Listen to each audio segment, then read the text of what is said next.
I wanted to mention a Dana White Contender Series pick I have for tomorrow night's card. Last episode of the year, Week 10. The matchup we're talking about, Nick Piccininni versus Luis Gurule. Nick Piccininni fought on Week 3. He fought Jack Duffy, and it was a really close fight. Both guys showed a great version of themselves. Nick Piccininni, very good wrestling. Jack Duffy, very good striking. It was a close fight. Went to a split decision. Personally, I thought that Jack Duffy did enough in the third round to win on damage. Nick Piccininni did well, though. He got the job done via split decision. The judges gave it to him on the scorecards. You know, Luis Gurule coming in here on short notice. This bout originally was supposed to be a rematch between both of those fighters, Duffy and Piccininni, because Dana liked the fight so much, he wanted to see it again to get a more definitive answer to who should be signed. Jack Duffy pulls out, Luis Gurule steps in. Now look, just in terms of the short notice replacement, I don't really like that for Luis Gurule, and the fact that Nick Piccininni, he's already made the walk on Week 3. He knows the environment. I don't think he'll be as nervous this time going out there. I do like that for him here in this spot. I think Jack Duffy is better than Luis Gurule, and he'll have been preparing for a opponent that is better than the one he's going to be fighting. So the pick here, I like Nick Piccininni a lot. In terms of the stylistic breakdown, Luis Gurule, he's a guy that goes out there and good pressure boxing, good elbows on the inside, has some dangerous, ability in the pocket, utilizes the teep kick, likes to fake the teep kick like a lot of those Factory X guys do. Luis Gurule here training out of Factory X Muay Thai. Nick Piccininni training out of Fortis MMA. Two really good gyms. Luis Gurule, his style is, like I said, pressure, fighter, boxing, dirty boxing in the pocket, elbows, utilizes the teep kicks. Not a lot of roundhouse kicks, not a lot of leg kicks, which is good here for Nick Piccininni because he was getting leg kicked a lot in his fight versus Duffy. I don't think that's going to be as big of a problem here for him in this matchup. Luis Gurule also not as tall and as lanky as Jack Duffy. Duffy was really having success utilizing his reach advantage and his length in the fight versus Piccininni. Both of these guys are about the same size, so that length isn't going to be as big of a problem for Piccininni here. And Luis Gurule, he is a former collegiate wrestler as well, but, he was wrestling for like D2, D3 schools, not really anything all that great. Nick Piccininni, on the other hand, D1 wrestler, standout, wrestled at Oklahoma State, which is one of the best collegiate wrestling programs here in America in the college system. Nick Piccininni, All-American there, Big 12 champion, which is very, very good wrestling accolades to have. And you can definitely see that in his fights. He has very good wrestling, very good pressure wrestling, very good takedowns, back takes. His grappling overall is just elite. And I think that, in this fight, Luis Gurule is a guy that does give up positions. Sometimes he does get reversed. He does give his back up. He's not as good of an MMA grappler as Nick Piccininni. Just in terms of how this fight plays out, I think it's decently even on the feet.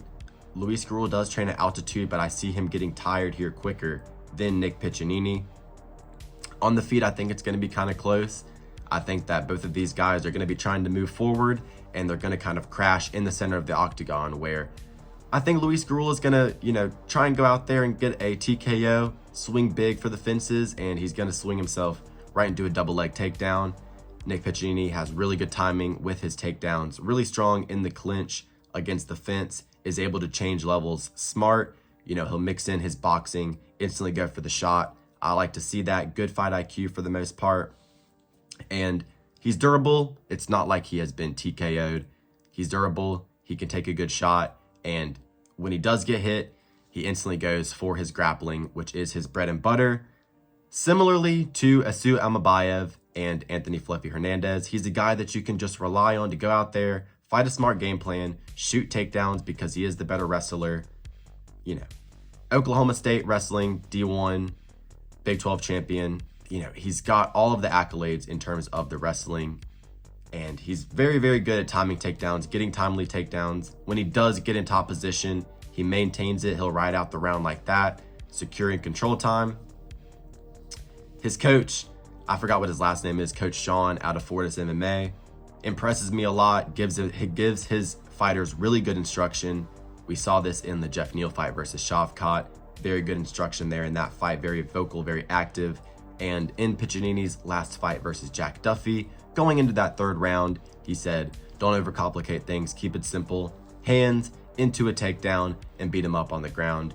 Shoot your takedowns, beat him up on the ground. He kept it very simple, encouraged Piccininni to rely on his wrestling, his best attribute, and go out there and get the job done using his best attribute. Easiest path to victory, which I like.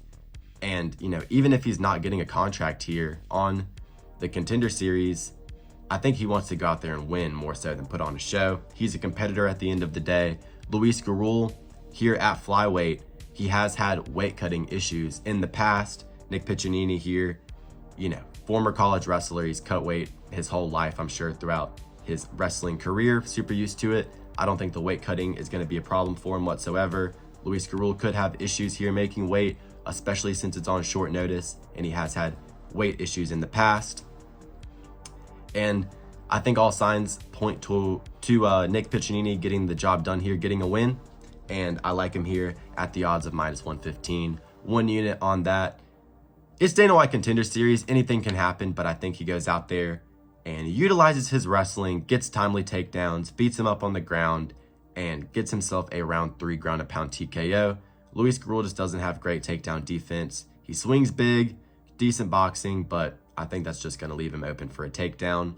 Nick Piccininni, really well-rounded fighter, defensively sound, trains out of a great gym. You know, Jacoby Smith, if you watched him on the Contender Series, they wrestled both out of Oklahoma State, both train out of Fortis MMA now. Jacoby Smith is a fucking issue as well. Nick Piccininni, I don't know how far he'll go in MMA. I think he'll win this fight, but I actually do think Jacoby Smith is like a real problem who will go far in the UFC. So good training partners, of course, out there in his gym at Fortis MMA. You know, Factory X has never really been known to have really good takedown defense. Luis Gurule as well made his professional debut in, I believe, 2021. So Nick Piccininni has been competing at a very high level for a very long time.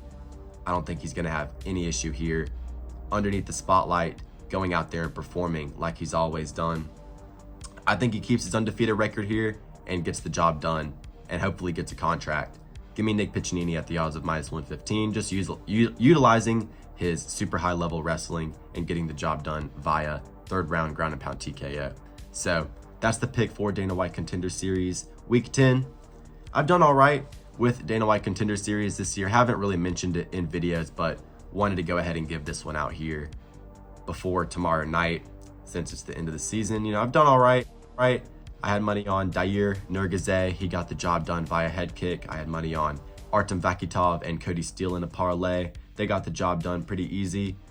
Francisco Moseo versus Kevin Christian. Really was just fading Kevin Christian there in that spot because he's super low level. Moseo had fought out of Cage Warriors, former 185er. I thought he'd be able to get the job done, but unfortunately did get caught up in a submission. So, have done pretty good on Contender Series. Looking to go out on a W here. I like Nick Piccininni getting the job done. So, that's the video. I appreciate you guys watching all the way through. If you made it to the end of the video, like and subscribe. Leave a comment if you agree or disagree with any of my takes or my picks. And have a great rest of your day.